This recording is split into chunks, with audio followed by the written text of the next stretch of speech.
إن الحمد لله نحمده ونستعينه ونستغفره ونعوذ بالله من شرور أنفسنا ومن سيئات أعمالنا من يهده الله فلا مضل له ومن يضلل فلا هادي له وأشهد أن لا إله إلا الله وحده لا شريك له وأشهد أن محمدا عبده ورسوله يا أيها الناس اتقوا ربكم الذي خلقكم من نفس واحدة وخلق منها زوجها وبث منهما رجالا كثيرا ونساء واتقوا الله الذي تساءلون به والأرحام إن الله كان عليكم رقيبا يا أيها الذين آمنوا اتقوا الله حق تقاته ولا تموتن إلا وأنتم مسلمون يا أيها الذين آمنوا اتقوا الله وقولوا قولا سديدا يصلح لكم أعمالكم ويغفر لكم ذنوبكم ومن يطع الله ورسوله فقد فاز فوزا عظيما أما بعد فإن أصدق الحديث كتاب الله وخير الهدي هدي محمد صلى الله عليه وسلم وشر الأمور محدثاتها وكل محدثة بدعة وكل بدعة ضلالة وكل ضلالة في النار أيها الناس اتقوا الله فإن الله أمركم بالتقوى والرسول صلى الله عليه وسلم كان يوصي أصحابه بالتقوى والتقوى وصية للأولين والآخرين সম্মানিত মুসলিয়ান কিরাম আমি আমার নিজেকে আপনাদেরকে আল্লাহর তাকওয়া অবলম্বন করার অনুরোধ জানাচ্ছি। যেই তাকওয়া অবলম্বন করলে আমরা আল্লাহর জান্নাত পেয়ে ধন্য হতে পারবো। যতক্ষণ পর্যন্ত কেউ মুত্তাকি না হবে জান্নাত যেতে পারবে না। কোরআনে কারীমে আল্লাহ তাআলা শুরুতেই বলেছেন যালিকাল কিতাবু লা রাইবা ফীহি হুদাল লিল মুত্তাকিন। কোরআন নাজিল হয়েছে আপনাকে তাকওয়াবান বানানোর জন্য। নবীরা এসেছেন আপনাকে মুত্তাকি বানানোর জন্য। আল্লাহর দ্বীনের প্রতিটি শরীয়তের প্রতিটি নির্দেশে আপনাকে মুত্তাকি বানাবে। প্রতিটি নিষেধে আপনাকে তাকওয়ার বিরোধী যত কর্মকাণ্ড আছে তা থেকে দূরে সরিয়ে রাখবে। এজন্য তাকওয়ার মূল কথাই হচ্ছে এটা, আল্লাহর নির্দেশকে মেনে চলবেন, আল্লাহর নিষেধকে পরিত্যাগ করবেন। আল্লাহর নির্দেশ যদি মেনে চলতে পারেন, নিষেধ পরিত্যাগ করতে পারেন, দুনিয়া এবং আখিরাতে আপনি সেরা বিবেচিত হবেন। এই কোন নির্দেশকে মানতে হবে আর কোন নিষেধকে পরিত্যাগ করতে হবে এটা আমাদেরকে জানতে হবে। এটার নাম হচ্ছে ইলম। এই ইলম অর্জন করাটাই ফরজ করা হয়েছে, না হলে দুনিয়ার সব ইলম ফরজ না। এই ইলমটাই হচ্ছে ফরজ, ফরিয়দা যেটাকে বলে। মুহাম্মদ রাসূলুল্লাহ সাল্লাল্লাহু আলাইহি ওয়াসাল্লাম বলেছেন তালাবুল ইলমি ফরিয়দাতুন আলা কুল্লি মুসলিম। ইলম অর্জন করা প্রতিটি মুসলিমের উপর ফরজ। আপনি বুঝেন কতটুকু ইলম অর্জন করতে হবে? অনেকেই আমরা সেটা জানি না। আল্লাহ সম্পর্কে জানতে হবে। আল্লাহ সম্পর্কে জানার জন্য যে ইলম সেটা বেশি দূর যেতে হবে না। আপনাদের আমাদের মধ্যে যারা সূরা ইখলাস মুখস্থ পারি তারা আল্লাহ সম্পর্কে ভালো করে বুঝতে পারে। কুল হুয়াল্লাহু আহাদ, আল্লাহ হচ্ছেন একক ও অনন্য, তার মতো কোনো সত্তা নেই, কেউ তার মতো কোনো ক্ষমতার অধিকারী নেই, তার মতো কেউ ইবাদত পাওয়ার যোগ্যতা কারো নেই, একমাত্র তিনি ইবাদত পাবেন। ইন্না সালাতি ওয়া নুসুকি ওয়া মাহইয়ায়া ওয়া মামাতি লিল্লাহি রাব্বিল আলামিন। ইন্না সালাতি ওয়া নুসুকি, আমার সালাত এবং আমার ইবাদত, আমার জীবন এবং আমার মৃত্যু সব একমাত্র আল্লাহর জন্য হতে হবে। এই ইলমটাই হচ্ছে আল্লাহ সম্পর্কিত ইলম। আল্লাহ সম্পর্কিত ইলম, আল্লাহর তাওহীদের ইলম হচ্ছে আল্লাহ সম্পর্কিত ইলম। তাওহীদের ইলমের জন্য দুটি জিনিস জানতে হবে। এক নম্বর হচ্ছে আপনাকে জানতে হবে আল্লাহ রাব্বুল ইজ্জতকে, তার জাতকে এবং তার আফআলকে। এটার নাম হচ্ছে রুবুবিয়ত। আল্লাহর জাত এবং আল্লাহর আফআল এই দুইটাকে মিলে রুবুবিয়ত বলে, তাওহীদুর রুবুবিয়্যাহ বলে। জাত এবং আফআল জাতের মধ্যে 5টা জিনিস আছে। আল্লাহু আহাদ, আল্লাহুস সামাদ, লাম ইয়ালিদ ওয়া লাম ইউলাদ ওয়া লাম ইয়াকুল লাহু কুফুয়ান আহাদ। আল্লাহর পরিচয় দেয়া হয়েছে এই সূরার মধ্যে।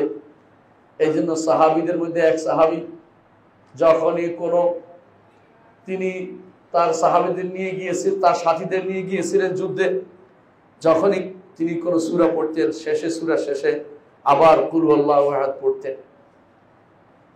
তার সাথীরা জিজ্ঞাসা করলো, এটা কেন করেন? বলছে, আমি এইভাবে পড়বো, তোমরা যদি কোনো এইভাবে আমার সাথে পড়তে না চাও, তোমরা ভিন্ন পড়তে পারো। তার সাথে সালাত আদায় করলো। রাসূলুল্লাহ সাল্লাল্লাহু আলাইহি ওয়াসাল্লামের কাছে এসে বললেন ঘটনা, ইয়া রাসূলুল্লাহ, আপনার সাথী আমাদের ইমাম সাহেব, আমাদের যিনি সাথে নিয়ে গেছেন, তিনি তো এই কাজ করতেন, যে কোনো সূরা পড়তেন শেষে আবার কুল হুয়াল্লাহু আহাদ, আল্লাহুস সামাদ, লাম ইয়ালিদ ওয়া লাম ইউলাদ ওয়া লাম ইয়াকুল লাহু কুফুয়ান আহাদ পড়েন। রাসূলুল্লাহ সাল্লাল্লাহু আলাইহি ওয়াসাল্লাম তাকে ডেকে বললেন, কেন তুমি এই কাজটি করো? তিনি বললেন যে, ইয়া রাসূলুল্লাহ, এই সূরাটিতে আল্লাহর গুণ বর্ণনা করা হয়েছে, এই সূরাটিতে আল্লাহর পরিচয় দেওয়া হয়েছে, এই সূরাটি আমার খুব বেশি প্রিয়, আমি সূরাটি খুব বেশি ভালোবাসি, এজন্য আমি এটা বারবার তেলাওয়াত করি। রাসূলুল্লাহ সাল্লাল্লাহু আলাইহি ওয়াসাল্লাম তখন বললেন, হুব্বুকা ইয়্যাহা আদখালাকাল জান্নাহ, এই সূরাটির ভালোবাসা তোমাকে জান্নাতে প্রবেশ করাবে। এই সূরাটি হচ্ছে আল্লাহর জাত সম্পর্কে পরিচয় দিয়েছেন। কোরআনে কারীমে যেখানে যেখানে আল্লাহ তাআলা জাতের পরিচয় দিয়েছেন, সেখানে এভাবে শুরু করেছেন, আল্লাহুল্লাযী খালাকাস সামাওয়াতি ওয়াল আরদা ওয়া মা বাইনাহুমা ফি সিত্তাতি আইয়ামিন সুম্মা ইসতাওয়া আলাল আরশ। আল্লাহর সত্তা, আসমান এবং জমিন যিনি সৃষ্টি করেছেন, তারপর তিনি আরশের উপর উঠেছেন। তাহলে আমাদের তৃতীয় পরিচয় হচ্ছে আল্লাহু আহাদ, আল্লাহুস সামাদ। তৃতীয় পরিচয় হচ্ছে আল্লাহর, সেটা হচ্ছে তিনি আরশের উপর রয়েছেন। এই পরিচয় ধারণ করতে হবে। সবচেয়ে উপরের সত্তা হচ্ছে রব্বুল আলামিন, তিনি ব্যতীত আর কোনো সত্তা এর উপরে নেই। সৃষ্টি শেষ যেখানে, রব্বুল আলামিনের কুরসি হচ্ছে সর্বোচ্চ, সবচেয়ে উপরে তার আরশের উপর রব্বুল আলামিন। তবে আমরা বলছি না আরশের ভিতরে বা আরশের উপর বসে আছেন, এমন কথা আমরা বলি না। তিনি আরশের উপরে, সেখানে আল্লাহ ছাড়া আর কিছুই নেই।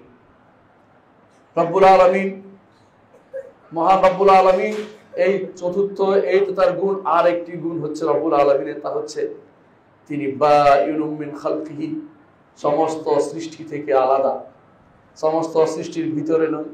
আমরা তার পায়ে সিজদা করি না, কুদরতি পায়ে সিজদা করি না, আমরা আল্লাহকেও সিজদা করি না, আমরা আল্লাহর জন্য সিজদা করি। এটা বিশ্বাস করতে হবে। আল্লাহর জন্য সিজদা করি, আমরা মাটিতে সিজদা করি, কিন্তু আমরা আল্লাহর জন্য সিজদা করি, আল্লাহকে সম্মান জানানোর জন্য, তার নির্দেশ প্রতিপালন করার জন্য। রাসূলুল্লাহ সাল্লাল্লাহু আলাইহি ওয়াসাল্লাম এজন্য বলেছেন, সিজদার মধ্যে বলতে হয়, সাজাদা ওয়াজহিয়া লিল্লাযী খালাকা ওয়া শাক্কা সামআহু ওয়া বাসারা। ওই আল্লাহর জন্য আমার চেহারা বিনীত হয়েছে, আমার চেহারা, আমার সিজদা ওই আল্লাহর জন্য নিবেদিত হয়েছে, যে আল্লাহ সৃষ্টি করেছেন, আমাকে সৃষ্টি করেছেন এবং আসমান জমিন সৃষ্টি করেছেন, আমার চোখ এবং কান বের করেছেন মাথা থেকে। সামআহু ওয়া বাসারাহু, আমার শোনার যন্ত্র বের করে দিয়েছেন তিনি, চোখের দেখার যন্ত্র বের, শক্ত একটা জিনিস থেকে দুইটা নরম জিনিস বের করে দিয়ে, এত নরম জিনিস যে কানের পর্দা ফেটে যায়, এত নরম জিনিস যে চোখে গুঁতো লাগলে নষ্ট হয়ে যায়, এত দুইটা শক্ত জিনিস থেকে দুইটা নরম জিনিস বের করে আমাকে দুনিয়ার বুকে কত বড় নিয়ামত দিয়েছেন তা আপনি চিন্তা করতে পারবেন না। এ হচ্ছে রব্বুল আলামিনকে চেনার জন্য এই 5টি জিনিস মনে রাখতে হবে। রব্বুল আলামিনের চেনার জন্য, এটা জাতকে পরিচয়ের জন্য। রব্বুল আলামিনের জাতের পরিচয় আমরা পেয়েছি, রব্বুল আলামিনের কর্মের পরিচয় আপনাকে জানতে হবে। রব্বুল আলামিন তিনি স্রষ্টা, যা চোখে দেখেন সবকিছু স্রষ্টা তিনি। আমরা শুধু মিলাতে পারি মাত্র, একটা ইট বানাইতে পারি, কিন্তু ইটের ম্যাটেরিয়ালস কোথা থেকে আসে? তিনি দিয়েছেন। একটা বিল্ডিং তৈরি করতে পারি, কিন্তু বিল্ডিং এর ম্যাটেরিয়ালস একমাত্র আল্লাহ রাব্বুল আলামিন দিয়েছেন, আর কেউ সেটা দিতে পারবে না। আপনি চেষ্টা করলেও নাই থেকে হা করতে পারবেন না। আল্লাহর দেয়া জিনিসকে জোড়াতালি দিতে পারবেন মাত্র, কিন্তু যেটা আল্লাহ দেননি সেটা করতে পারবেন না। এজন্য আল্লাহই সবকিছুর স্রষ্টা। তিনি নাস্তি থেকে আস্তিতে এনেছেন, নাই থেকে হা করেছেন। রব্বুল আলামিনকে এজন্য 1 নম্বরে স্রষ্টা মানতে হবে। 2 নম্বরে তাকে মালিক মানতে হবে। আল্লাহ রাব্বুল আলামিনকে যদি কোনো আপনার আল্লাহর কর্মে তাকে এককভাবে ক্ষমতাশীল মনে করেন, তাহলে অবশ্যই তাকে মালিকও মানতে হবে। আপনার জীবনের সবকিছুর মালিক রব্বুল আলামিন, আপনি তাকে মালিক বলবেন। এই জন্য আখিরাতেরও মালিক তিনি। আল্লাহ তাআলা বলছেন মালিক ইয়াউমিদ্দিন। আবার মানুষের মালিক তিনি বলেছেন মালিকিন নাস, তিনি মানুষের মালিক। এই জন্য কর্মের সমস্ত কর্ম যত পৃথিবী দেখতে পাচ্ছেন সবই কর্মযজ্ঞ। এগুলি হচ্ছে মাখলুকাত বা সৃষ্ট জিনিস। এগুলি কে সৃষ্টি করেছে? রব্বুল আলামিন। এগুলির মালিকানাও তার। আর শুধু তাই নয়, এগুলি পরিচালনাও তিনি করেন। এগুলি পরিচালনা আল্লাহ রাব্বুল ইজ্জত করে। কোনো পীর ফকির, কোনো গাউস কুতুব এগুলি পরিচালনা করে না। এই ক্ষমতা তাদের নেই। কোনো রাষ্ট্রপ্রধান বা কোনো ক্ষমতাসীন ব্যক্তির ক্ষমতা নেই জগতের কোনো কিছু পরিচালনা করতে। প্রতিদিন আপনি বলেন ওয়ালা ইয়ানফাউ যাল জাদ্দি মিনকাল জাদ্দ, ক্ষমতাসীনের ক্ষমতা নাই আর তার নির্দেশনার বিপরীতে কোনো কিছু করতে। তিনি শুধুমাত্র দুনিয়ার বুকে ছাড় দেন, ছেড়ে দেন না। দুনিয়ার বুকে অনেকেই হয়তো ক্ষমতা দেখাতে পারে, রব্বুল আলামিন কিছুদিনের জন্য ছাড় দেন। যখন তিনি পাকড়াও করবেন, তার ক্ষমতা তখন খান হয়ে যাবে। তখন সে বুঝতে পারবে যে আসলে তার ক্ষমতা কত ক্ষণস্থায়ী ছিল। সেই বুঝ তার কোনো কাজে আসবে না। ফেরাউন কত ক্ষমতা দেখিয়েছে, অল্প স্বল্প বছর নয়, 40 বছর বা আরো বেশি, 350 বছর। কোনো আলেম বলেন যত ক্ষমতা দেখিয়েছে, আল্লাহ রাব্বুল ইজ্জত তাকে পানিতে ডুবিয়ে মেরেছেন, তার কোনো ব্যতিক্রম হয়নি। তার ক্ষমতা প্রতিরুদ্ধ। তার ক্ষমতার কাছে কারো ক্ষমতার কোনো কাজে আসবে না। তার ক্ষমতার কাছে কারো ক্ষমতা কোনো কাজে আসবে না। লা হাওলা ওয়ালা কুওয়াতা ইল্লা বিল্লাহ। কোনো হিলা নেই, কোনো ক্ষমতা নেই। আল্লাহ রাব্বুল ইজ্জত যেটাকে ক্ষমতাবান, সেটা ক্ষমতা দিয়ে পাকড়াও করবেন, তাকে কেউ বাঁচাতে পারবে না, তাকে কেউ রক্ষা করতে পারবে না। শত চেষ্টা করেও বাদশার ছেলেও মারা যায়, বাদশাও মরে যায়। টাকা দিয়ে যদি কিনে যেত তাহলে তারা কিন্তু জীবন কিনে ফেলতো। এত চেষ্টা তারা করে, কিন্তু কিছুই করার থাকে না। কারণ ওয়ালা ইয়ানফাউ যাল জাদ্দি মিনকাল জাদ্দ। আপনি এটা কখন বলেন? রুকু থেকে দাঁড়ানোর পরেও বলেন, আবার সালাত শেষ করার পরেও এটা আপনার রয়েছে। অর্থাৎ আপনাকে এটা বারবার স্মরণ করিয়ে দিচ্ছে যে আল্লাহ রাব্বুল ইজ্জতের কুদরত এটা সবচেয়ে বেশি, ক্ষমতা তার সবচেয়ে বেশি, তার মালিকানার সামনে কারো মালিকানা নেই। 3 নম্বর যেটা করতে হবে, সৃষ্টি যেমন তার, মালিকানাও তার এবং পরিচালনাও তার। জগতের পরিচালনার ভার তিনি কোনো গাউসকে দেন নাই, কোনো কুতুবকে দেন নাই। জগতের পরিচালনার ভার তিনি তার কাছে রেখে দিয়েছেন। যাকে যে নির্দেশ দেয় সেটা সে পালন করে। ফেরেশতাদেরকে নির্দেশ দেন অমুক এলাকা ধ্বংস করে দাও, ফেরেশতারা অমুক এলাকা ধ্বংস করতে কষ্ট হয় না, তো শুধুমাত্র একটা চিৎকার দেয়। জিবরিল আলাইহিস সালাম সেখানে দাঁড়িয়ে একটা চিৎকার দেয়, আর চিৎকারের সাথে সাথে সবকিছু ধ্বংস হয়ে যায়। আপনাদের চোখের সামনে কওমে আদ, সামুদ, এদের জীবনী আপনার চোখের সামনে রয়েছে। তাদের সম্পর্কে আপনি দেখতে পাচ্ছেন। কোরআনে কারীম আল্লাহ বর্ণনা করেছেন ইন কানাত ইল্লা সাইহাতান ওয়াহিদা, একটা চিৎকার ছিল। তিনি শুধু এসে দরজা সেই শহরের সামনে একটা চিৎকার দিয়ে সব ধ্বংস হয়ে গিয়েছে। মালিকানা তার, পরিচালনা তার। আপনার রিজিক তিনি দেন। আপনি আপনার অসুস্থতা হলে তিনি সুস্থতা দেন। ওয়াল্লাযী হুয়া ইউতঈমুনি ওয়া ইয়াসকিন ওয়া ইযা মারিদতু ফাহুয়া ইয়াশফিন। আপনার রিজিকের ব্যবস্থাও তিনি করেন। দুনিয়ার অনেক সৃষ্টজীব আছে যাদের রিজিক নিজেরা কষ্ট করে জোগাড় করে না, আল্লাহ ব্যবস্থা করে দেন। সাগরের কোনো প্রাণী আছে ডাঙ্গার 1 গ্রামের জিনিস একাই খেয়ে ফেলে এক লোকমাতে। আপনারা জানেন 3 মাসের পেটে যা ঢুকে একবারে আপনি সেটা জোগাড় করে দিতে গেলে শেষ হয়ে যাবে। আপনি একদিনের খাবারও জোগাড় করতে পারবেন না। এজন্য আল্লাহ তাআলা কোরআনে কারীম বলেছেন ওমা মিন দাব্বাতিন ফিল আরদি ইল্লা আলাল্লাহি রিজকুহা। জমিনের বুকে বিচরণশীল কোনো কিছু নাই যার রিজিক আল্লাহর উপর নেই। আল্লাহ এইজন্য বারবার বলেন নারযুকুকুম ওয়া ইয়্যাহুম, তোমাদেরকে রিজিক দেয় এবং বাচ্চাদের রিজিকও তোমাদের আসে। বাচ্চাদেরকে হত্যা করো না, অর্থাৎ বাচ্চা আসা পথ বন্ধ করে দিও না। আজ যারা দুটি সন্তানই যথেষ্ট মনে করে বসে আছেন, তারা ভুল করছেন, আল্লাহর বিরুদ্ধে নেমেছেন, সেটা করবেন না। আল্লাহ তাআলা যা দেন তা আমানত মনে করে, গনিমত মনে করে, আল্লাহর নেয়ামত মনে করে সেটা গ্রহণ করে নেন। আপনি জানেন না কোন সন্তান আপনার ভালো হবে, কোন সন্তান দুনিয়াব্যাপী খ্যাতি জোড়াবে, কোন সন্তান আপনার জন্য আখিরাতের কাজে লাগবে। সুতরাং আল্লাহর বিরুদ্ধে নামার চেষ্টা আমরা না করি। সম্মানিত মুসল্লিয়ানি কেরাম, বলছিলাম প্রথমে জানতে হবে আল্লাহ সম্পর্কে। আল্লাহ সম্পর্কে জানার জন্য দুটি কথা বলছে। আল্লাহর রাত সম্পর্কে জানতে হবে, আল্লাহর আফআল কর্ম সম্পর্কে জানতে হবে। দ্বিতীয় জানতে হবে আল্লাহর নাম ও গুণ সম্পর্কে। আল্লাহর নাম ও গুণ সম্পর্কে কেন জানতে হবে? আল্লাহ বলে দিয়েছেন, ওয়ালিল্লাহিল আসমাউল হুসনা ফাদউহু বিহা। আল্লাহর রয়েছে সুন্দর সুন্দর নাম, এগুলো দিয়ে তাকে ডাকো। কেন এগুলো দিয়ে তাকে ডাকবেন? এগুলি যত বেশি স্মরণ করবেন, এগুলি দিয়ে যত বেশি ডাকবেন, আল্লাহ আপনার ডাকে সাড়া দিবে। রাসূলুল্লাহ সাল্লাল্লাহু আলাইহি ওয়াসাল্লাম বলেছেন, ইন্না লিল্লাহি তিসআতাও ওয়া তিসঈনা ইসমান মান আহসাহা দাখালাল জান্নাহ। আল্লাহর রয়েছে 99টি এমন নাম, যা দিয়ে আল্লাহকে কেউ ডাকলে আল্লাহ তাকে জান্নাতে প্রবেশ করাবে। ডাকার অর্থ কি এই নয় যে শুধু একটা শব্দ ডাক দিবেন, তা নয়। ডেকে ডেকে বলবেন, আল্লাহ আপনি ক্ষমাশীল, আমাকে ক্ষমা করে দিন। আল্লাহ আপনি দয়াশীল, আমাকে দয়া করুন। আল্লাহ আপনি দয়াশীল, আমাকে দয়া করুন। এবার প্রত্যেকটি নাম ধরে যেটা যা চাহিদা সেটা আপনি চাইবেন। কিন্তু তাই বলে এমন কিছু চাইবেন না যেটা একমাত্র আল্লাহ তাআলার, সেটা আপনি চাইবেন না। যেমন মুতাকাব্বির আল্লাহর নাম, কিন্তু তাকাব্বুর চাইবেন না। আপনি বলবেন যে আল্লাহ আমি অহংকার চাই না, আল্লাহ আপনার কাছ থেকে অহংকার মুক্ত হওয়া চাই। এজন্য অর্থগুলি জানতে হবে, নামের অর্থগুলি আপনাকে জানতে হবে। নামের অর্থ না জানলে ভুল করতে পারেন। তেমনি ভাবে আল্লাহর গুণ সম্পর্কে জানতে হবে।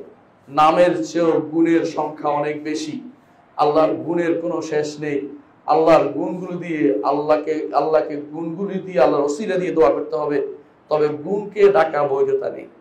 ইয়া রাহমাত আল্লাহ বলতে পারবেন না, ইয়া রাহিম বলতে পারবেন, কিন্তু আল্লাহ আপনার রহমতের ওসিলা দিচ্ছি দোয়া করতে পারবেন। ইয়া হাইয়্যু ইয়া কাইয়্যুম বিরহমাতিকা আস্তাগীস, আপনার রহমতের মাধ্যমে আমি উদ্ধার প্রার্থনা করছি, এভাবে দোয়া করতে পারবেন। কিন্তু রহমত ধরে ডাকতে পারবেন না, ক্ষমা ধরে ডাকতে পারবেন না। এই জন্য যারা আব্দুল গফরান নাম রাখে বা আব্দুল সুবহান নাম রাখে, এরা সঠিক কাজটি করে না। কারণ সুবহান গফরান আল্লাহর নাম নয়, এই নামগুলির মধ্যে ভুল রয়েছে। আল্লাহর নাম এবং গুণ সম্পর্কে জানতে হবে। নাম এবং গুণ দিয়ে গুণ ওসিলা দিয়ে নামকে সরাসরি ডাকবেন, নাম ধরে ডেকে দোয়া করবেন। আর গুণের ওসিলা দিয়ে বেশি বেশি করে আল্লাহর কাছে দোয়া করবেন। কারণ আল্লাহ তাআলা শিখিয়ে দিয়েছে গুণের ওসিলা দিয়ে দোয়া করতে। আপনার মনে আছে কি একটি হাদিস আপনি সবসময় পড়েন, আল্লাহুম্মা ইন্নী আবদুকা ওয়া ইবনু আবদিকা ওয়া ইবনু আমাতিকা নাসিয়াতি বিয়াদিকা মাদিন ফিয়া হুকমুকা আদলুন ফিয়া কাদাউকা আসআলুকা বিকুল্লি ইসমিন হুয়া লাকা। নামের ওসিলা দিচ্ছেন। সাম্মাইতা বিহি নাফসাকা ওয়া আনজালতাহু ফি কিতাবিকা আও আল্লামতা ওয়াহাদা মিন খালকিকা। এরপর এত কিছু ওসিলা দিয়ে এরপর দোয়া করতেছেন। এই জন্য যত নাম পারেন ওসিলা দিয়ে দোয়া করবেন, যত গুণের ওসিলা দিয়ে দোয়া করবেন। আবার নাম ধরে ডাকতে পারবেন। নামের সাথে আল্লাহর নামের সাথে নিজের সন্তানদেরকে দাস হিসাবে উল্লেখ করে আব্দুর রহমান, আব্দুল্লাহ ডাকতে পারবেন। কিন্তু এই নামগুলিকে, আল্লাহর গুণগুলিকে কখনো ডাকতে পারবেন না। গুণ ডাকার জিনিস নয়, গুণ হচ্ছে ওসিলা দিয়ে দোয়া করার জিনিস, অনুধাবন করার জিনিস। আর জানতে হবে একমাত্র আল্লাহর ইবাদত হবে। জগতের বুকে যদি একমাত্র আল্লাহর ইবাদত হয়, আপনি যদি কোনো শুধু আল্লাহর ইবাদত করেন আর কারো ইবাদত না করেন, মৃত্যুর পরেই আপনার জন্য জান্নাত অবধারিত। মুহাম্মদ রাসূলুল্লাহ সাল্লাল্লাহু আলাইহি ওয়াসাল্লাম বলেছেন, মান কানা আখিরু কালামিহি লা ইলাহা ইল্লাল্লাহ দাখালাল জান্নাহ। যার একমাত্র কথা হবে লা ইলাহা ইল্লাল্লাহ, সর্বশেষ কথা এটা। দুনিয়া থেকে যাওয়ার আগে লা ইলাহা ইল্লাল্লাহ নিয়ে গেছে, অর্থাৎ তাওহীদুল উলুহিয়া নিয়ে গেছে। ইবাদত শুধু আল্লাহর জন্য করে গেছে, কারোর জন্য ইবাদত করেনি, কারোর জন্য নিজেকে প্রণিপাত করেনি। কারো কাছে মাথা নোয়ায়নি, শিরিক করেনি, কোন রকমের কবরের কাছে টাকা দেয়নি, কবরকে 1 টাকা দিলেই কিন্তু লা ইলাহা ইল্লাল্লাহ বরবাদ হয়ে যায়। কবরকে পাকা করে সেখানে যদি কোনো সামান্যতম কিছু পাওয়ার আশা করেন, আপনার লা ইলাহা ইল্লাল্লাহ বরবাদ হয়ে যায়। কেউ যদি মনে করে শাহজালালের দরবারে গেলে কিছু পাবে, সেই ব্যক্তি সঙ্গে সঙ্গে কাফের হয়ে যায়, সেই ব্যক্তি সারা জীবনের আমল নষ্ট হয়ে যায়, তার হজটা বরবাদ হয়ে যায়। সুতরাং কোনো ব্যক্তি যেন আল্লাহ ছাড়া কারো ইবাদত না করে। ইবাদত কিসের নাম? ইবাদত অন্তর দিয়ে হয়, ইবাদত মুখ দিয়ে হয়, ইবাদত অঙ্গ প্রত্যঙ্গ দিয়ে হয়। ইবাদত মুখ অন্তর দিয়ে হয়। ভালোবাসা সবচেয়ে বড়টা পাবে কে? আল্লাহ রাব্বুল ইজ্জত, আল্লাহ তাআলা পাবে। সবচেয়ে যেই ভালোবাসার কোনো তুলনা হয় না, সেটা একমাত্র আল্লাহ তাআলা পাবেন। যদি কেউ এই জায়গাতে অন্য কাউকে সমান্তরালে ভালোবাসে, সেই ব্যক্তি মুশরিক। আল্লাহ তাআলা ঘোষণা করেছেন, ওমিনান নাসি মান ইয়াত্তাখিযু মিন দুনিল্লাহি আনদাদান ইউহিব্বুনাহুম কাহুব্বিল্লাহ ওয়াল্লাযীনা আমানু আশাদ্দু হুব্বান লিল্লাহ। মানুষের মধ্যে কিছু মানুষ আছে, মান ইয়াত্তাখিযু মিন দুনিল্লাহি আনদাদান ইউহিব্বুনাহুম কাহুব্বিল্লাহ, যারা আল্লাহ ছাড়া অন্য কাউকে এমন ভাবে ভালোবাসে যেমন তারা আল্লাহকে ভালোবাসে। আল্লাহ তাআলা বলছেন যে এরা হচ্ছে মুশরিক, আর ঈমানদাররা তারা আল্লাহকে বেশি ভালোবাসে। যদি আপনি আল্লাহর ভালোবাসার জায়গাতে নিজের কুপ্রবৃত্তিকে ভালোবাসেন, আপনি যদি আল্লাহর ভালোবাসার জায়গাতে অন্য কাউকে স্থান করে দেন, সেটা সামান্য জিনিস হইতে পারে, ক্রিকেটও হইতে পারে, ফুটবলও হইতে পারে, স্ত্রীও হইতে পারে, স্বামীও হতে পারে, আল্লাহর চেয়ে বেশি কাউকে ভালোবাসতে পারবেন না। কিন্তু অন্তরের জিনিসটা তো আমরা জানি না, আপনি বুঝবেন। আপনি যখন দেখবেন আল্লাহর নির্দেশ আপনার কাছে তুচ্ছ হয়ে গেছে মানুষের নির্দেশের কাছে, তখনই বুঝবেন মানুষকে আপনি আল্লাহর চেয়েও বেশি ভালোবাসছেন। কারণ নির্দেশ যদি কোনো আল্লাহর নির্দেশের উপরে স্থান পায় একই জায়গাতে, তখন বুঝবেন যে ভয়াবহ অবস্থায় আছি। যদি অপরাধ বোধ থাকে অন্তরের মধ্যে, তাহলে গুনাহগার থাকবেন, ঈমানদার থাকবেন। আর যদি অপরাধ বোধ না থাকে, আপনি সেখানে মনে করেন কি হয়েছে, কিছুই না, আমি যেটা করছি সেটাই শুদ্ধ, আল্লাহর নির্দেশ যেদিকে যাক সেদিকে যাক, একটু কিছু মনে করলে আপনি সঙ্গে সঙ্গে কাফের হয়ে গেছেন। কারণ আপনি আল্লাহর চেয়ে অন্য কাউকে বেশি ভালোবাসছেন। ঠিক অনুরূপ আশার জায়গাটা, ভরসার জায়গা, তেমনি ভাবে ভয়ের জায়গা, এগুলিতে আল্লাহকে বেশি স্থান দিতে হবে। আর ভরসা এমন এক জায়গা, শুধু আল্লাহর জন্য, আল্লাহর উপরেই করতে হবে। অন্য কারোর জন্য সামান্যতম ভরসা থাকলেই আপনি তখন কাফের হয়ে যাবেন, মুশরিক হয়ে যাবেন। ইবাদতের ক্ষেত্রে মৌখিক ইবাদত যেগুলো আছে, সুবহানাল্লাহ, আলহামদুলিল্লাহ, আল্লাহু আকবার, লা ইলাহা ইল্লাল্লাহ, লা হাওলা ওয়ালা কুওয়াতা ইল্লা বিল্লাহ, এই যে ইবাদতগুলি আমরা মৌখিকভাবে করি, এগুলি একমাত্র আল্লাহর জন্য করতে হবে, কাউকে খুশি করার জন্য না, কারোর জন্য পবিত্রতা ঘোষণা করে পাগল হয়ে যাওয়ার জন্য না, কাউকে আনন্দ দেওয়ার জন্য এমন কোনো কাজ করা যাবে না আল্লাহর নীতি বিরুদ্ধ। তাহলে আল্লাহর সাথে আপনি শরীক করলেন অথবা গুনাহগার হলেন, দুটো একটার ভিতরে আপনি পড়ে যাবেন। এজন্য প্রথম যা জানতে হবে তা হলো তাওহীদ। প্রথম জানতে হবে তাওহীদ, আকীদাকে প্রথম জানতে হবে। এই তাওহীদকে যদি না জানেন, দুনিয়ার সব কিছুই আপনি জানলেও আপনি মূর্খ থেকে গেলেন, আপনি পার পেতে পারবেন না, কবর আযাব থেকে বাঁচতে পারবেন না, হাসরের মাঠে আপনার স্থান ভালো জায়গায় হবে না। এরপরে যখন বিচার হয়ে যাবে, আপনার জায়গা হবে জাহান্নাম। তাওহীদ না থাকলে দুনিয়ার সামান্যতম কোনো মূল্য আপনি পাবেন না, আপনার কোনো মর্যাদা কারো কাছে নেই। দুনিয়া হয়তো বিভিন্ন কারণে দুনিয়ার মানুষ আপনাকে মর্যাদা দিতে পারে, কিন্তু বেশি দিন নয়, মরার পরেই আপনার খবর হয়ে যাবে। যখন আপনি কবরে যাবেন, তখনই আপনাকে প্রশ্ন করা হবে, মান রব্বুকা। প্রথম প্রশ্ন হচ্ছে রবকে। রবকে কার ইবাদত করেছ, কোন রবের ইবাদত করেছ? তুমি যদি কোনো দুনিয়ার বুকে আল্লাহর বিধানকে দূরে সরে দিয়ে মানুষের দিয়ে বিধানকে তুমি প্রাধান্য দিয়ে থাকো, অবশ্যই তুমি মানুষের ইবাদত করেছ। যে বিধান দিয়েছে তার ইবাদত করেছ, আল্লাহর বিধানের তুমি ইবাদত করনি। আল্লাহ তাআলার যে বিধান দিয়েছেন সেটা অনুসারে চলতে হবে। কোনো বিধানকে আল্লাহর বিধানের প্রাধান্য দেওয়া যাবে না। যত কিছুই হোক, আল্লাহ রাব্বুল ইজ্জতের বিধানকে প্রাধান্য দিতে হবে। যখন ইহুদি নাসারারা তাদের পাদ্রীদের এবং সংসার বিরাগী পীর সুফিদের বক্তব্যকে বেশি প্রাধান্য দিত, আল্লাহ তাআলা আয়াত নাযিল করলেন, ইত্তাখাযু আহবারাহুম ওয়া রুহবানাহুম আরবাবাম মিন দুনিল্লাহ ওয়াল মাসীহ ইবনে মারইয়াম ওয়া মা উমিরু ইল্লা লিয়াবুদু ইলাহান ওয়াহিদা। আল্লাহ তাআলা বললেন, এরা তাদের সংসার বিরাগী এবং তাদের পাদ্রীদেরকে আল্লাহ বানিয়ে ফেলেছে, রব বানিয়ে ফেলেছে, অথচ তাদের নির্দেশ দেওয়া হয়েছে একমাত্র আল্লাহর ইবাদত করতে। এই কথা শোনার পরে আদী ইবনে হাতেম রাদিয়াল্লাহু আনহু বললেন, তিনি তো ইসলাম গ্রহণ করছেন মাত্র, তিনি বললেন আমরা তাদেরকে রব মনে করি না, কারণ খ্রিস্টান হয়ে গিয়েছিলেন, আমরা তো রব বলি না। বলে তারা যদি হালাল করে তোমরা হালাল বলো, তারা হারাম করলে তোমরা হারাম বলো, আল্লাহর নির্দেশের বিপরীতে গিয়ে সেটা করো, এটা করো না তোমরা? বলে হ্যাঁ করি। বলে এটাই রব মানা। এটাই হচ্ছে আল্লাহ তাআলার বিরুদ্ধে যারা ভিন্ন পথ অবলম্বন করে অবশ্যই তারা এই শিরকের ভিতরে লিপ্ত রয়েছে। মনে রাখতে হবে, একমাত্র আল্লাহর ইবাদত প্রতিষ্ঠা করার জন্যই নবী রাসূলগণ এসেছেন। নবী রাসূলগণ এসেই বলতেন, ইয়া কওমি ইবুদুল্লাহ মা লাকুম মিন ইলাহিন গায়রু, হে আমার কওম একমাত্র আল্লাহর ইবাদত করো, তিনি ব্যতীত তোমাদের আর কোনো ইলাহ নেই, তোমাদের আর কোনো মাবুদ নেই, আর কোনো উপাস্য নেই, একমাত্র তারই উপাসনা করতে হবে, তারই সন্তুষ্টি কামনা করতে হবে, তার জন্যই সিজদা করতে হবে, তার জন্য রুকু করতে হবে, সালাত যাকাত সওম হজ তার জন্যই, দুনিয়ার কাউকে খুশি করার জন্য নয়, একমাত্র আল্লাহর জন্যই সমস্ত ইবাদত করতে হবে। এই হচ্ছে একটি জিনিস জানা, এটা হচ্ছে শরীয়তের শুধু আল্লাহর উপর ঈমান কিভাবে হবে সেটা জানা, সেটা যথেষ্ট নয়। ঈমান বিল মালাইকা জানতে হবে, ঈমান বিল কুতুব জানতে হবে, ঈমান বিল রাসূল জানতে হবে, ঈমান বিল ইয়াউমিল আখির জানতে হবে, ঈমান বিল জান্নাতি ওয়ান নার জানতে হবে, এবং ঈমান বিল কদর তাকদীরের উপর ঈমান সম্পর্কে জানতে হবে। এগুলি যে ব্যক্তি জানে, তারপরে দ্বিতীয় অংশ শুরু হয়ে যাবে, এটা হচ্ছে লা ইলাহা ইল্লাল্লাহ মুহাম্মাদুর রাসূলুল্লাহ। এর অর্থ যেটা আপনি বলেন আশহাদু আল্লা ইলাহা ইল্লাল্লাহ ওয়া আশহাদু আন্না মুহাম্মাদুর রাসূলুল্লাহ, এটা অবশ্যই আপনাকে বাস্তবায়ন করার জন্য এরপরে লাগবে মুহাম্মাদুর রাসূলুল্লাহ সাল্লাল্লাহু আলাইহি ওয়াসাল্লাম, তিনি যা বলেছেন তা আপনাকে শুনতে হবে। মা রব্বুকা হয়েছে ওমা দিনুকা, ওমা দিনুকা ওমা নবিয়ুকা, দুটেই হতে হবে।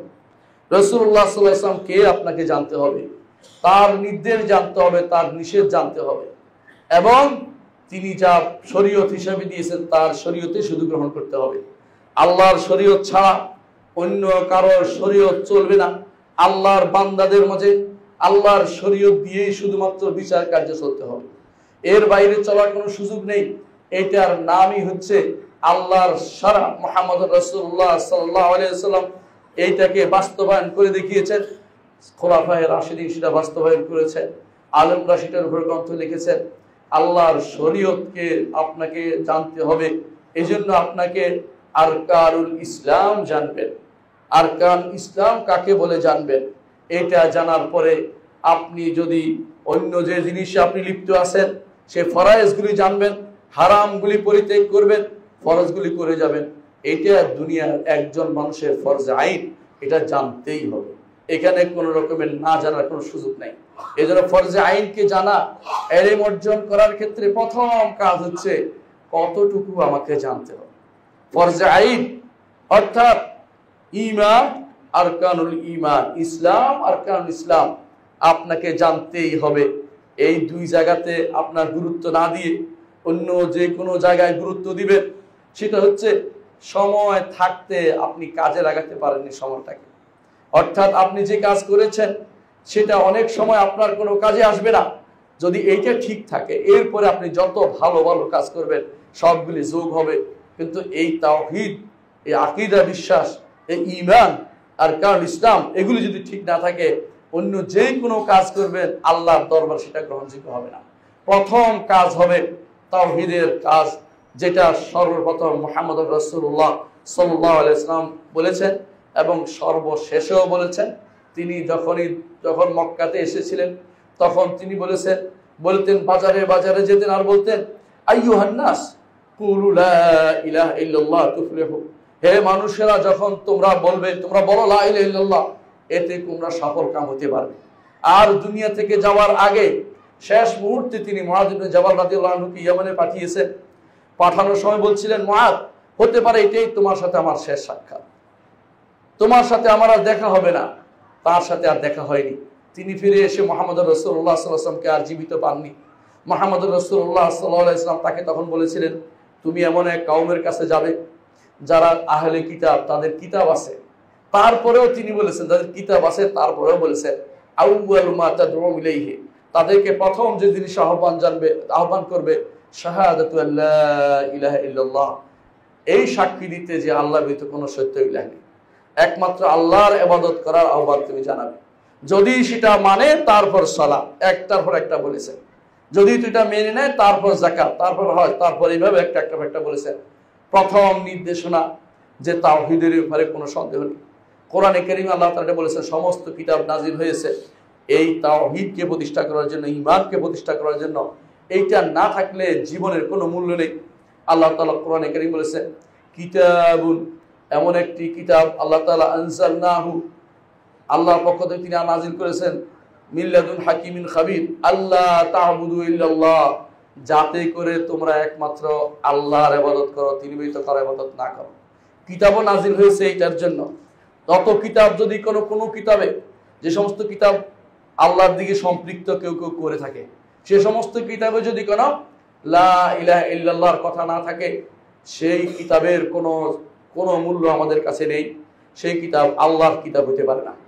আল্লাহর কিতাব হতে হলে সেখানে তাওহীদের কথা থাকবে, লা ইলাহা ইল্লাল্লাহর কথা থাকবে, আল্লাহর তাওহীদের কথা থাকবে, আল্লাহর উপর ঈমানের কথা থাকবে, আখিরাতের কথা থাকবে, রিসালাতের কথা থাকবে। যদি সেগুলি না থাকে, সেগুলি আল্লাহর কিতাব হতে পারে না। মানুষকে খুশি না করে আল্লাহকে খুশি করুন। মানুষকে খুশি করে লাভ নেই। দুদিন পরে আল্লাহর কাছে যেতে হবে। অনেক মানুষ কথায় কথায় অন্যদেরকে খুশি করার জন্য বলে হতে পারে, কোনো কথা নেই। স্পষ্ট বলবেন যেই কিতাবে তাওহীদের কথা নেই সেটা আল্লাহর কিতাব নয়, যেই কিতাবে আখিরাতের কথা নাই সেটা আল্লাহর কিতাব নয়, যেই কিতাবে রিসালাতের কথা নাই সেটা আল্লাহর কিতাব নয়। নবী রাসূলুল্লাহ সব ইখওয়াতু আল্লাহ, একে অপরের ভাই হিসাবে বিবেচিত নবী রাসূলরা, তারা কখনো একজনের বিরুদ্ধে একজন কথা বলেননি। যুগে যুগে সমস্ত নবী একজন আরেকজনকে সহযোগিতা করেছেন, এবং এমনকি প্রত্যেক নবী মুহাম্মদুর রাসূলুল্লাহ সাল্লাল্লাহু আলাইহি ওয়াসাল্লামের ভবিষ্যৎবাণী করে গেছেন।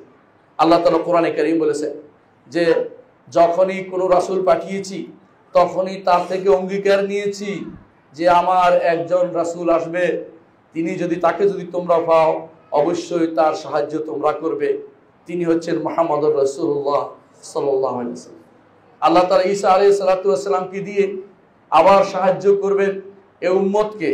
দাজ্জালের ফিতনার বিরুদ্ধে ঈসা আলাইহিস সালাতু ওয়াসসালাম দাঁড়াবেন, তবে নতুন কোনো কিছু নিয়ে আসবেন না। এই উম্মতের যে শরীয়ত আছে এই শরীয়তে তিনি বাস্তবায়ন করবেন, নতুন কোনো শরীয়ত তিনি আনবেন না। কারণ মুহাম্মদুর রাসূলুল্লাহ সাল্লাল্লাহু আলাইহি ওয়াসাল্লাম সর্বশেষ রাসূল এবং দ্বীন পরিপূর্ণ হয়ে গেছে, আর কোনো পরিপূর্ণ করার দরকার নেই।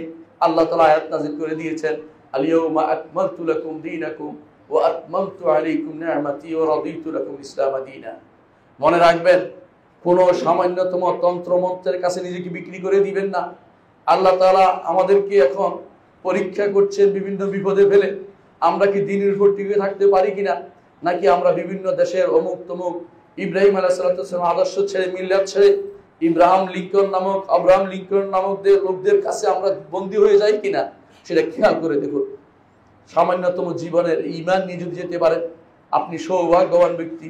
আর যদি কোনো ইব্রাহিম আলাইহিস সালামের প্রদর্শিত পথের বাইরে গিয়ে বিভিন্ন তন্ত্র মন্ত্রকে জীবনের উদ্দেশ্য বানিয়ে নেন, আপনি দুর্ভাগা। আপনার চেয়ে দুর্ভাগা আর কেউ নেই। আপনি নিজেকে হারিয়ে ফেলেছেন। ওয়ালা ইয়াদুরুল্লাহ শাইআ, আল্লাহর কোনো ক্ষতি আপনি করতে পারবেন না। সমস্ত মানুষ যদি কাফের হয়ে যায়, আমার রবের রাজত্বে কোনো কিছু কমে যাবে না। আর সমস্ত মানুষ যদি কোনো পাক্কা ঈমানদার হয়ে যায়, আমার রবের রাজত্ব কোনো কিছু বাড়বে না। এটা আমার নবী বলে দিয়েছেন। হাদিসে কুদসিতে আল্লাহ তাআলা স্বয়ং সেটা বলে দিয়েছেন। সহিহ মুসলিমে আবু যর রাদিয়াল্লাহু আনহু বর্ণিত হাদিসে এসেছে, লাউ আন্না আউওয়ালাকুম ওয়া আখিরাকুম ওয়া জিন্নাকুম ওয়া ইনসাকুম কানু আলা আতকা কলবি রাজুলিন মা যাদা ফি মুলকি শাইআ। তোমাদের আগের পরের জিন মানব সবাই মিলে যদি কোনো একেবারে খাঁটি মুত্তাকি হয়ে যাও, আমার রাজত্বে সেটা কোনো কিছু বাড়বে না। আর যদি আগের পরে জিন এবং ইনস সবাই মিলে সবচেয়ে বেশি ফাজের ফাসেক অন্তর সম্পন্ন হয়ে যাও, যত কিছু হও না কেন আমার রাজত্বে কোনো কিছু কমবে না, এগুলি শুধু তোমাদের জন্য, ইন্নামা ইয়া আমালুন উহসিহা লাকুম, তোমাদের আমল তোমাদের জন্য আমি হিসাব করে রাখি, আল্লাহ তাআলা বলছেন। হাদিসে কুদসিতে বলার অর্থ হচ্ছে আল্লাহর সরাসরি বাণী, আল্লাহর বাণী, কথাটাও আল্লাহর, অর্থটাও আল্লাহর, তবে সেটা কোরআন নয়, কারণ এটা হাদিস কুদসি, নামাজ সালাতে পড়ার জন্য নয়, এজন্য সেটা কোরআন নয়, মুতাআব্বাদ বিহি নয়, এটা হলো মূল কথা, কিন্তু আল্লাহর বাণী, কোনো সন্দেহ নেই। এই জন্য আল্লাহর বাণীতে যা বলা হয়েছে অত্যন্ত শক্তিশালীভাবে আমাদেরকে একমাত্র আল্লাহর সাথে নিজেকে সম্পৃক্ত করতে আমাদের নির্দেশ দেওয়া হয়েছে। এটা সবটি কাজ কি? এই ইলমের দরকার, জ্ঞানের দরকার। কোন ইলম আপনাকে জানতে হবে? দুনিয়ার বুকে আপনার কাছে মনে হতে পারে, দুনিয়ার বুকে অনেকেই আপনারা সন্তান সন্ততিদেরকে, একজনকে স্কুলে, একজনকে কলেজে, একজনকে মাদ্রাসা, একজনকে ইংলিশ মিডিয়ামে, আমি কারো বিরোধিতা করছি না, যেখানে যদি আল্লাহকে শেখানো হয়, আপনি শিক্ষা দিবেন কোথায়? আল্লাহ সম্পর্কে জানানো। আল্লাহ সম্পর্কে জানা হচ্ছে দুনিয়ার বুকে শ্রেষ্ঠ নেয়ামত, আর আল্লাহকে দেখা হচ্ছে আখিরাতে শ্রেষ্ঠ নেয়ামত। দুনিয়ার বুকে সবচেয়ে বড় নেয়ামত হচ্ছে আল্লাহকে জানা। যদি আল্লাহকে জানার জ্ঞান আপনি অর্জন করতে না পারেন, আল্লাহকে জানার জ্ঞান আপনি পাবেন শুধুমাত্র যেখানে স্পেশালি আল্লাহ সম্পর্কে জ্ঞান দেওয়া হয় সেই সব মাদ্রাসাগুলোতে। সেই সব মাদ্রাসাগুলোর মধ্যে আমি মনে করি আমার মাদ্রাসা একটি সেরকম একটি প্রতিষ্ঠান। এরকম প্রতিষ্ঠানে আপনার সন্তান পড়াবেন, কষ্ট হলেও, অসুবিধা হলেও, আনতে অসুবিধা হলেও আপনার দরকার এমন একটি সন্তান, যেই সন্তান যদি আপনি রেখে যেতে পারেন, মুহাম্মদ রাসূলুল্লাহ সাল্লাল্লাহু আলাইহি ওয়াসাল্লাম বলেছেন সেটা সাদাকাতুন জারিয়া হবে। সেই সন্তান আপনার জন্য দোয়া করলেও আপনি মরার পরে কাজে লাগবে। সেই সন্তান ইলম অর্জন করে বললেও কারো কাছে আপনার কাজে লাগবে। একটা সন্তান আপনার জন্য মৃত্যুর পরে 3টি কাজ দিতে পারে, যদি আপনি দ্বীনের উপর তাকে বড় করতে পারেন। আর দ্বীন যদি শিক্ষা না দেন, দুনিয়ার যত কিছু আপনি শিক্ষা দেন না কেন, তাকে বিশাল কিছু বানিয়েছেন, বড় বড় অফিসার বানিয়েছেন, বড় বড় ডিগ্রিধারী বানিয়েছেন, কিন্তু তাকে দ্বীন শিক্ষা দিতে পারেননি, আল্লাহ সম্পর্কে জানেনি, রাসূল সম্পর্কে জানেনি, দ্বীন সম্পর্কে জানেনি, সেই ব্যক্তি নিজে দুর্ভাগা, সন্তানদেরকে ক্ষতিগ্রস্ত করার জন্য আল্লাহর কাছে তাকে জবাবদিহি করতে হবে। আল্লাহ তাআলা তাকে এইভাবে ছেড়ে দিবেন না। আপনারা হাসিবতুম আন্নামা খালাকনাকুম আবাতান ওয়া আন্নাকুম ইলাইনা লা তুরজাউন, তোমরা কি মনে করেছো তোমাদেরকে বেহুদা সৃষ্টি করেছি? কোনো উদ্দেশ্য আল্লাহর নেই? অবশ্যই আল্লাহর একটা উদ্দেশ্য আছে। সেটা কি? একমাত্র তার ইবাদতের জন্য প্রতিষ্ঠা করা হয়। ওয়ামা খালাকতুল জিন্না ওয়াল ইনসা ইল্লা লিয়াবুদুন মা উরিদু মিনহুম মিন রিজকি ওয়ামা উরিদু আন ইউতঈমুন ইন্নাল্লাহু ওয়ার রাজ্জাকু যুল কুওয়াতিল মাতিন। রব্বুল আলামিন আপনাকে যে জন্য সৃষ্টি করেছেন, আপনি সেদিকে রওনা হন, আল্লাহর দিকে পালিয়ে আসুন, আপনার সন্তানদেরকে সেদিকে নিয়ে আসুন। তাহলে আপনি আল্লাহর নির্দেশ মোতাবেক কাজ করলেন। আল্লাহ কি বলেছেন দেখুন, কু আনফুসাকুম ওয়া আহলিকুম নারা, নিজেকে বাঁচাও, পরিবারকে বাঁচাও। দুনিয়ার সবার দায়িত্ব নিয়ে আপনি পারবেন না, বড় বড় দায়িত্ব বড় বড় লোকদের উপর ছেড়ে দেন। যারা যেটা পারে তারা সেটা করুক, ভালো কাজ, কোনো সন্দেহ নেই। অন্তত আপনি ন্যূনতম কাজটা করেন, নিজেকে বাঁচান জাহান্নাম থেকে, আর বাঁচাবেন পরিবারকে, যেটা আপনার অধীনস্থদেরকে। প্রত্যেকটি ব্যক্তি যদি তার অধীনস্থ লোককে আগুন থেকে বাঁচায়, পৃথিবীতে শান্তি, অনাবিল শান্তি প্রতিষ্ঠিত হবে। কারণ প্রতিটি সন্তানই একটা কোনো না কোনো ঘর থেকে এসেছে।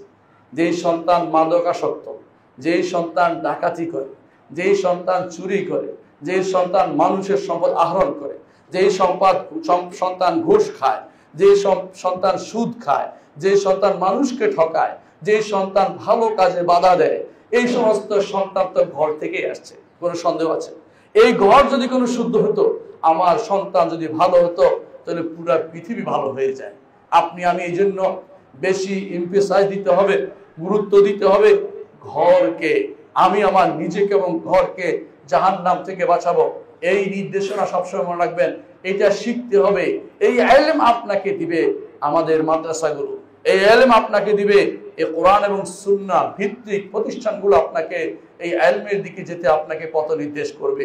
এই ইলমের দিকে নিজেও যাবেন, নিজে যত রকমের ফিতনা ফাসাদে আছে সেগুলি থেকে দূরে থাকবেন। সেগুলি কি? অনেকে এসে বলবে তোমার ছেলেটা তো খুব চৌকস ছিল, তাকে তুমি অমুকটা বানাও, আমি বলবো যে হ্যাঁ অমুকটা বানাতে নিষেধ নাই, তাকে আমি আগে দিন শিক্ষা দেব। আপনি তাকে দিন শিক্ষা না দিয়ে কোনোটা বানাবেন না, তাহলে আপনিও ভালো থাকবেন। আর যদি সেটা না হয়, আপনি তাকে ইলম না দেওয়ার কারণে আল্লাহ আপনাকে পাকড়াও করবে। আমানতের খেয়ানতের কারণে আল্লাহ আপনাকে পাকড়াও করবেন। আমানতের খেয়ানত করলে আপনাকে ছেড়ে দেবেন বলার কোনো সুযোগ নেই। দুনিয়ার বুকে যে ইলমের মধ্যে আপনার সম্মান রয়েছে, আখিরাতেও সেই ইলমে আপনার সম্মান রয়েছে। কিরকম? আল্লাহ তাআলা কোরআনে কারীম বলেছেন, হাসরের মাঠে কারা সাক্ষ্য দিবে? শাহিদাল্লাহু আন্নাহু লা ইলাহা ইল্লাহু ওয়াল মালাইকাতু ওয়া উলুল ইলমি কায়িমান বিল কিসত। হাসরের মাঠে যারা সাক্ষ্য দিবে উলুল ইলম ওয়ালারা, কোনো বৈজ্ঞানিক না, কোনো স্থপতি না, যারা কোরআন এবং সুন্নাহর জ্ঞানী তারাই শুধু সেদিন তাদেরই শুধুমাত্র দৌড়ঝাঁপ থাকবে। এর বাইরে আর কেউ দৌড়ঝাঁপ দিতে পারবে না, সবাই দৌড়াতে থাকবে। এরা তো সেদিন নিজেরা পার হবে, অন্যদেরকে পার করার জন্য আল্লাহর কাছে অনুমতি চাইবে, আল্লাহ অনুমতি দিবেন আর সুপারিশ করবে। এরা ভুলে যাবে না আপনাকে, কারণ আল্লাহ তাআলা কোরআনে কারীমে এবং রাসূলুল্লাহর হাদিসে বলেছেন যে এরা উতুল ইলমা দারাজাত, যাদেরকে আল্লাহ ইলম দিয়েছেন তারা দারাজাত, তারা বহু মর্যাদার উপরে থাকবে। কেমন উপরে থাকবে? এটা মুহাম্মদুর রাসূলুল্লাহ সাল্লাল্লাহু আলাইহি ওয়াসাল্লাম আমাদেরকে জানিয়েছেন। ইউকালু লিকারিল কুরআন ইকরা ওয়ারাত্তিল ফাইন্না মানজিলাতাকা ইনদা আখির আয়াতিন তাকরাউহা। কোরআন পাঠকারী আমলকারী ব্যক্তিকে বলা হবে। শুধু পাঠকারী তো অনেকে হতে পারে, সাথে আমলকারী সাহেবুল কোরআন, যে কোরআনকে ধারণ করেছে, এটার উপর আমল করে কাজ করে, তাকে বলা হবে পড়ো এবং উপরে উঠতে থাকো। তোমার মর্যাদা নির্ধারিত হবে যেখানে তোমার পড়া শেষ হবে, সেখানে কোথায় উঠবে সেদিন আপনি এত উপরে দেখতে পাবেন তাদেরকে, যে আপনি মনে করেন এখন যেভাবে ঊর্ধ্ব আকাশের ধ্রুব তারা দেখতে পান, তখন বলবেন ওই রাজত্ব কার? ওই রাজত্ব অমুকের, যে ব্যক্তি এই করেছিল সেই করেছিল, কোরআন তিলাওয়াত করেছিল, মানুষদেরকে দিনের দিকে আহ্বান করেছিল। আর একটি কাজ করা হবে, সহিহ হাদিসে এসেছে, পিতা মাতাকে এমন সুন্দর পোশাক পরানো হবে। তখন বলা হবে কোত্থেকে তোমার এই পোশাক আসলো? বলে আল্লাহ তাআলা সম্মানিত করেছেন, আমার সন্তান কোরআনের গ্রাহক ছিল, এই জন্য আল্লাহ তাআলা আমাকে সেই পোশাক দিয়ে সম্মানিত করেছেন। আর সন্তানকেও সেদিন সবার সামনে এমন টুপি পরানো হবে যার জুতিতে সবকিছু আলোকিত হবে। সেরকম টুপি যে ব্যক্তি সম্মানিত বলে তাকে সম্মান দেওয়া হবে। দুনিয়ার জীবন ক্ষণস্থায়ী। আপনার সন্তানকে হাফেজে দ্বীন বানান, হাফেজুল উলুম ওয়াস সুন্নাহ বানান, কোরআনের হাফেজ বানান, হাদিসের হাফেজ বানান। আপনার সন্তানকে দুনিয়া থেকে যত দূর রাখতে পারেন ততই ভালো। দুনিয়া দেখানোর চিন্তা করেন না, দুনিয়া তাকে যতটুকু দরকার অতটুকু দেন। দুনিয়ার এটা করতে হবে ওইটা করতে হবে বাদ দিয়ে তাকে শুধু সব সময় এদিকটা খেয়াল করতে বলবেন যে তোমার জন্য আল্লাহ তাআলা পছন্দ করেছেন দ্বীনকে, তুমি দ্বীনটি নিয়ে এগিয়ে যাও, দ্বীনকে তোমার জন্য বড় করে তোলো। ইন্নাল্লাহ আস্তাফা লাকুমুদ-দীনা ফালা তামুতুন্না ইল্লা ওয়া আনতুম মুসলিমুন। দ্বীন পছন্দ করেছেন আল্লাহ। যদি আপনার সন্তানের জন্য দ্বীন পছন্দ করেন, আপনার সন্তান দ্বীন পড়ে ভালো লাগে, সিজদায় পড়ে আল্লাহর কাছে কান্নাকাটি করেন, আল্লাহ আমাকে কত বড় নিয়ামত তুমি দিয়েছো। কত মানুষ চেষ্টা করেও পারে না। আপনি যখন দেখবেন যে আপনার সন্তান দ্বীনদার হয়েছে, আপনার সন্তান মসজিদে যাচ্ছে ফজরের সময়, আপনার সন্তান কোরআন তিলাওয়াত করছে, আপনার অন্তরটা ছুঁয়ে যাচ্ছে, আপনার সন্তানের পিছনে রমজান মাসে কোরআন খতম দিচ্ছেন, আপনি আল্লাহর এত বড় নিয়ামত পেয়েছেন, আপনি বুঝতে পারবেন না। যে ব্যক্তি হারিয়েছে সে বুঝে, অনেকে আছে চেষ্টা করে পারে না। আপনি যে পাচ্ছেন আল্লাহ শুকরিয়া আদায় করেন যে আল্লাহ আমাদের জন্য মনোনীত করেছে। যা কিছু পাক আল্লাহ আপনাকে দিয়েছে মনে করবেন। ওমা বিকুম মিন নি'মাতিন ফামিনাল্লাহ। তোমাদের যত নিয়ামত হয় একমাত্র আল্লাহর কাছ থেকে এসেছে, আল্লাহ দিয়েছেন বলে পেয়েছেন। নিজের পক্ষে কোনো কিছু পাইছেন এ কথা মনে করবেন না। আল্লাহ দিয়েছেন, আবার আল্লাহ অনেক সময় দেরিতে দেন। আপনার ধৈর্য দেখেন, আপনি আল্লাহর কাছে কত কাঁদতে পারেন সেটা দেখেন। আল্লাহর কাছে কাঁদবেন, দোয়া করবেন, পড়ে থাকবেন, একসময় আল্লাহ এমন এক কবুল করে ফেলবে আপনি খুশি হয়ে যাবেন।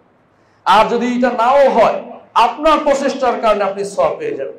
তাহলে আপনি যে জিনিসে দুনিয়ার বুকে চললেই সওয়াব, দুনিয়ার বুকে মানলেই সওয়াব, সন্তান তৈরি করলেই সওয়াব, সেই জিনিস বাদ দিয়ে আমরা এমন সব ইলমের দিকে কেন যাচ্ছি যেগুলি ইলম বলে বিবেচিত হতো না? একটু চিন্তা করে দেখুন। আজ থেকে 200 বছর আগে, আজ থেকে 200 বছর আগে এখন যেগুলি আপনারা পড়ছেন বিভিন্ন ইউনিভার্সিটিতে, এগুলি কোনো জ্ঞানের জিনিস ছিল না।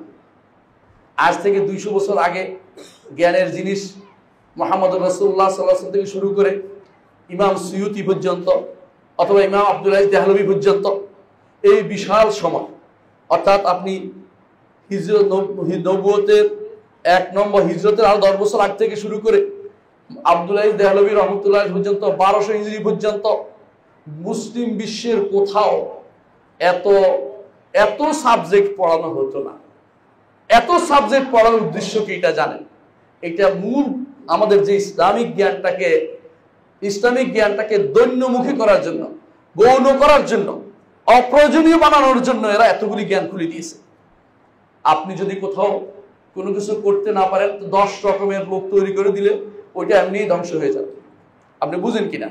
কোনো একটা মাদ্রাসায় যদি কোনো আপনি কোরআন সুন্নাহ বাদ দিয়ে কোরআন সুন্নাহ পড়াচ্ছে 1-2 ঘন্টা আর 10 ঘন্টা যদি কোনো এমন জিনিস পড়া, যেমন দর্শন অথবা হিকমত, এই জাতীয় বিভিন্ন জিনিস পড়া যেগুলির সাথে আল্লাহর দ্বীনের কোনো সম্পর্ক নেই, দেখবেন যে আপনার সন্তান আর দ্বীন পড়ার দিকে আগ্রহী হচ্ছে না, কারণ 10 মিথ্যা কথা সেখানে বড় হয়ে গেছে। ঠিক এমনি ভাবে আজ বাংলাদেশের আনাচে কানাচে এমন শিক্ষাকে তারা প্রাধান্য দিচ্ছে, সরকারিভাবে প্যাট্রোনাইজ করা হচ্ছে, যে শিক্ষাগুলো সম্পূর্ণ আল্লাহ বিরোধী, শরীয়ত বিরোধী। আপনি কি কখনো দর্শনের মধ্যে আল্লাহর কিছু পাবেন? কখনো পাবেন না। আপনি কখনো শরীয়ত বিরোধী অনেক সাবজেক্ট পাবেন যাদের কাজে হচ্ছে এটা শিক্ষা দেয়া মানুষ বানর থেকে এসেছে।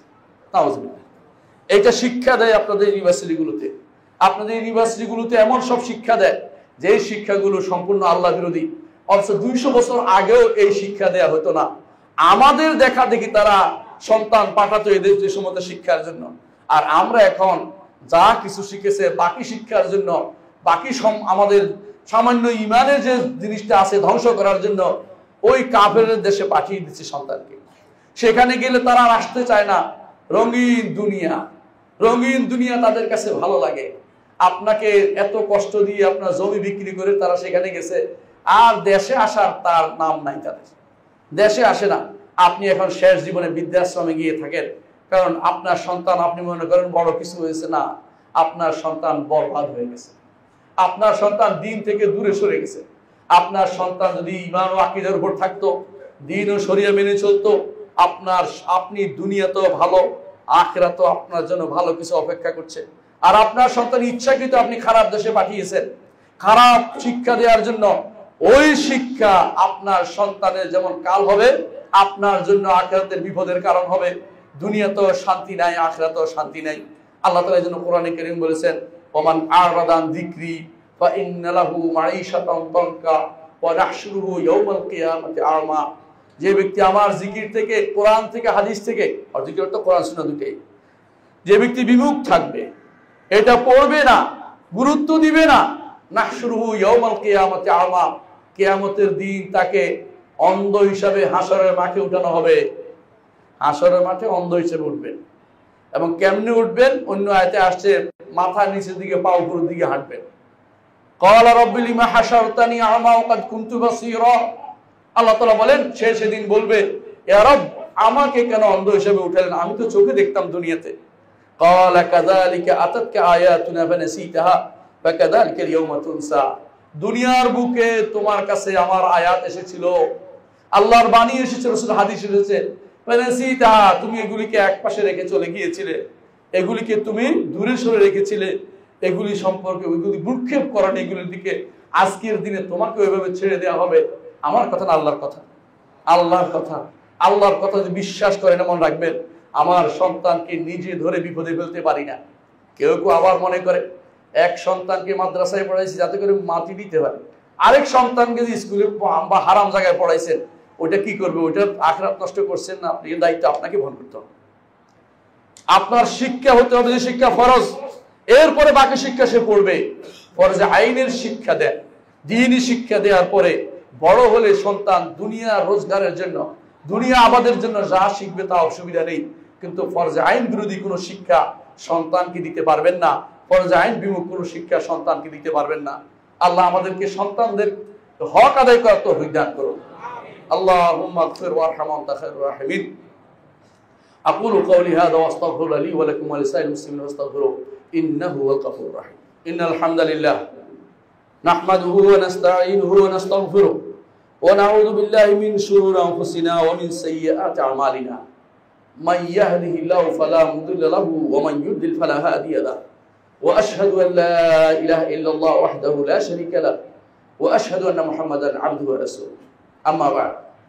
সম্মানিত মুসলিয়ানে কেরাম, বলছিলাম কোন ইলম আপনাকে জানতে হবে আর কেন আপনাকে জানতে হবে, এই প্রয়োজনটা কি।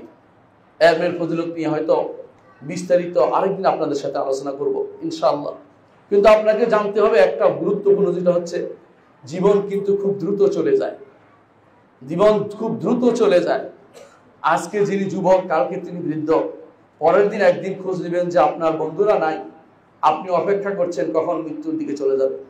আপনি আজ যা করবেন আল্লাহর কাছে আপনার সেটা যেন জবাবদিহি করতে হবে। একটু সময় নষ্ট করবেন না, একটু সময় নষ্ট করবেন না। মনে রাখবেন, আর দুনিয়া মালউনাতুন ওয়া মালউনুন মা ফিহা, দুনিয়া অভিশপ্ত, এর মধ্যে যা আছে সবই অভিশপ্ত। তবে ইল্লা আলিমান আও মুতাআল্লিমান, তবে যে আলেম হবে অথবা ছাত্র হবে। আপনি ছাত্র হয়ে যান, সারা জীবন ছাত্র থাকুন, ছাত্র থাকুন সারা জীবন, এতে কি লাভ? অভিশপ্ত হবেন না। দ্বীনের ছাত্র থাকুন। আমি অনেককে দেখেছি, যদি এখানে কোনো মুক্তমুখ নাচ গানওয়ালিরা আসে আপনার থেকে দৌড় দিয়ে মাঠ পুড়িয়ে ফেলবেন। কিন্তু মসজিদের দাস কোরআন এবং হাদিসের আলোচনা শুনলে সেখানে মানুষ থাকে 10-12 জন। কেন? আপনার হয়তো আমি আসলে আসনের সময় কমই আসেন অনেকে, এটাও কিন্তু শরীয়ত অনুমতি বিষয় না। ইলম শিখবেন। যিনি আপনাকে কোরআন এবং সুন্নাহ থেকে জ্ঞান দিচ্ছেন তিনি ইলমের জ্ঞান দিবেন। এর বাইরে যারা আছে তারা আলেম নয়, তাদের যেখানে সেখানে হস্তক্ষেপ করা উচিত নয়। আলেমদের কাজ হচ্ছে ইলমে দ্বীনের চর্চা করা। আলেমরা যখন ইলমে দ্বীনের কথা বলে জাহেলরা তখন সেটা শুনবে, এটাই নিয়ম। এজন্য আপনি মুতাআল্লিম হয়ে যান, ছাত্র হয়ে যান। হয় আপনি আলেম হবেন না ছাত্র হবেন, শিক্ষক হবেন না ছাত্র হবেন। আর শিক্ষক হবেন দ্বীনের শিক্ষক, ছাত্র হবেন দ্বীনের ছাত্র। যেটা আমার নবী বলে দিয়েছেন যে দুনিয়া মালউনা, অভিশপ্ত, দুনিয়াতে যা আছে সব অভিশপ্ত, এগুলি কোনো কিছুই নিয়ে যেতে পারবেন না। কিন্তু ইলম হলে ওপারেও ভালো এপারেও ভালো, তালেব ইলম হলে ওপারেও ভালো এপারেও ভালো, জিকির থাকলে এপারেও ভালো এপারেও ভালো। আপনি আল্লাহর সাথে নিয়ে সম্পৃক্ত করুন। যত বেশি মাথা উঁচু করবেন ফিতনার দিকে, তত বেশি আপনি বিপদে পড়ে যাবেন। দুনিয়ার ফিতনা এখন হাতের মুঠোতে চলে এসেছে। এই ফিতনা থেকে বাঁচতে হলে আল্লাহকে ভয় করা লাগবে, দ্বীনি ইলমকে জানতে হবে। দ্বীনি ইলম যে ব্যক্তি নিজে জানছে, সন্তানকে জানাতে পেরেছে, সেই ব্যক্তি সৌভাগ্যবান হবে। এজন্য সন্তানদেরকে আলেমে দ্বীন তৈরি করুন, নিজে আলেমে দ্বীন হওয়ার চেষ্টা করুন। আপনি লেগে থাকেন, লাভ হবে কি? এ শুধু ইলমে দ্বীনের চর্চায় লেগে থাকলে ফেরেশতা আপনার জন্য দোয়া করবে। রাস্তা দিয়ে হাঁটার সময় সে ডানা বিছিয়ে দিবে আপনার জন্য। বয়স মনে করবেন না কিছু, বৃদ্ধ হলেও ছাত্র হওয়া যায়। মুহাম্মদ রাসূলুল্লাহ সাল্লাল্লাহু আলাইহি ওয়াসাল্লামের যে সমস্ত সাহাবী বৃদ্ধ ছিলেন তারাও রাসূলের কাছে দ্বীন শিখতেন। বৃদ্ধ হওয়ার পরে অনেকেই কোরআন হেফজ করেছে, বৃদ্ধ হওয়ার পরে অনেকে কোরআনের শিক্ষা শিখছে, দ্বীন হাদিস শিখেছে। এজন্য বৃদ্ধ হলেই আপনি মনে করেন না আমার কি আর তালেবে ইলম হওয়ার সুযোগ আছে কিনা। না, ইলম তলবের কোনো বয়স নেই। ছোট কালে সুবিধা হচ্ছে মনে থাকে বেশি, বড় হলে মনে থাকে না, একটু পার্থক্য। কিন্তু অনেকে আছে বড় হলেও মনে থাকে। আমার উস্তাদজি শেখ আব্দুল মোহসিন আব্বাদ, তাকে জিজ্ঞাসা করা হয়েছিল যে আমরা কি 40-এর পরে কোরআন মুখস্থ করতে পারি কিনা। বলছে আমি নিজেই তো 40-এর পরে কোরআন মুখস্থ করেছি।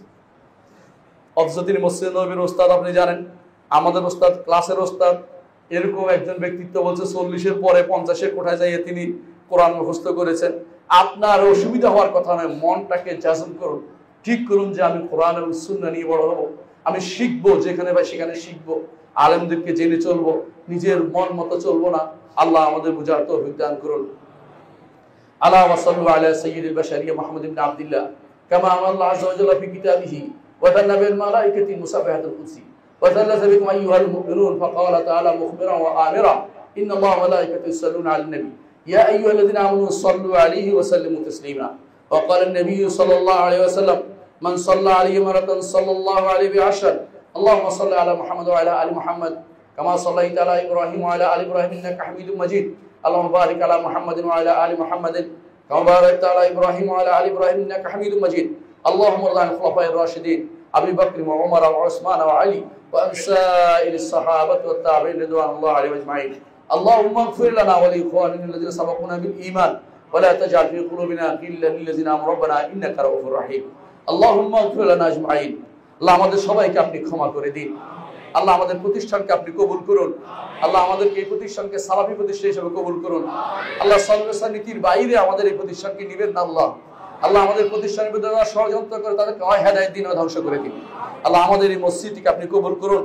আল্লাহ সালাফি মসজিদ হিসেবে কবুল করুন। আল্লাহ যারা সলভে সালিনের বাইরে কথা বলে তাদেরকে কোথাও কোনো কর্তৃত্ব করতে দিবেন না। আল্লাহ কোরআন এবং সুন্নাহকে প্রতিষ্ঠিত করুন। আল্লাহ আপনার দ্বীনকে সাহায্য করুন। আল্লাহ কেউ যদি কোনো আমাদের দ্বীনকে, কোরআনকে, সুন্নাহকে, মাদ্রাসাগুলোকে, মসজিদগুলোকে খারাপ কোনো উদ্দেশ্য নেই, আল্লাহ তাদেরকে আপনি আপনার একান্ত ক্ষমতা দিয়ে আপনি তাদেরকে প্রতিহত করে দিন। আল্লাহ আমাদেরকে আমাদের দ্বীনকে প্রতিষ্ঠা করার তৌফিক দান করুন, দ্বীনে কাজ করার তৌফিক দান করুন। আল্লাহ ফিতনাবাজদেরকে আমাদের পথ থেকে সরিয়ে দিন। আপনার একান্ত শক্তি আমরা কামনা করি, আপনার কাছে সাহায্য চাই। আপনি আমাদের সাহায্য করতে পারেন, আপনি ছাড়া কেউ আমাদের সাহায্য করবে না। আল্লাহুম্মা ইগফির ওয়ারহাম ওয়া আনতা খায়রুর রাহিমিন। ইবাদাল্লাহ রাহিমাকুমুল্লাহ। ইন্নাল্লাহা ইয়া'মুরু বিল 'আদলি ওয়াল ইহসান ওয়া ইতা'i যিল কুরবা ওয়া ইয়ানহা আনিল ফাহশা'i ওয়াল মুনকারি ওয়াল বাগই ইয়া'iদুকুম লা'আল্লাকুম তাযাক্কারুন ওয়া লাযিকরুল্লাহি আকবার ওয়াল্লাহু ইয়া'লামু মা তাসনা'উন।